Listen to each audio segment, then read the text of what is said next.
mi in chung khar chu kan tum ban ram nun chu vo le a an te chung khar ban ram sar na usi a chung a dot nak leng se mit mai pal le mur ka tha in khat le khat kan ni chon na la dot nak le ram nak in sak mi runin chu dei ni tu khâu lâu in chung khar vo le chu van ram a chang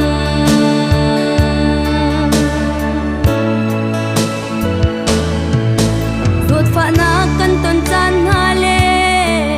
lung dong in kan chan ha khin sahar zon ro nak lung put he in hem hi sila ai na kan atha deu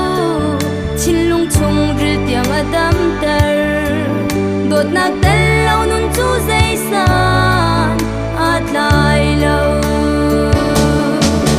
chung khar ban ram sar na usi a chung a dot nak leng se mit mai pal le mur ka tha in khat le khat kan ni chon na la dot nak le ram nak in sak mi runin chu zai ni tu khâu lo in chung khar vo le chu van ram a chang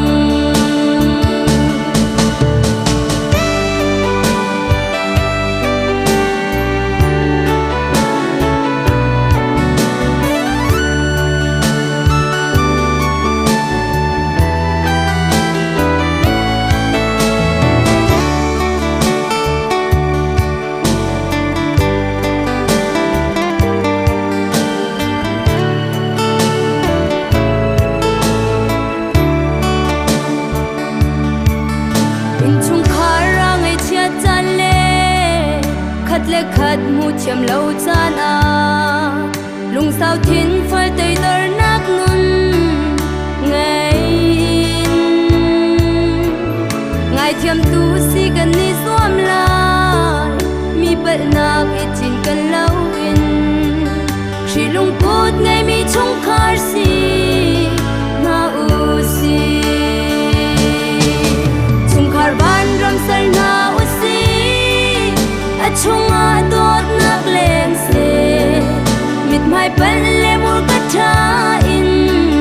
khat le khat kan ni chon na la dot nak le ram nak in sak mi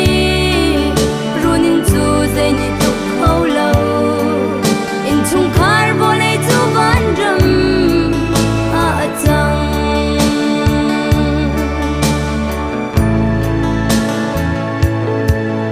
vale chung thi chia le tin le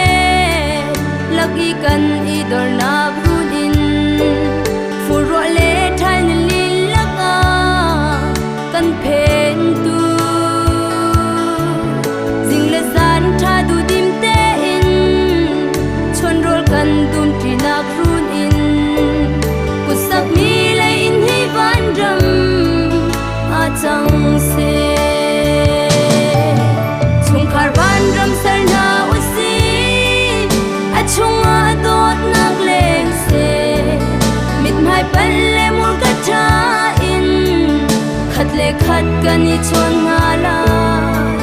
dot nak le ram nak in sak mi runin chu zai ni tu khâu lo in chung khar vo le chu van ram a chang dot nak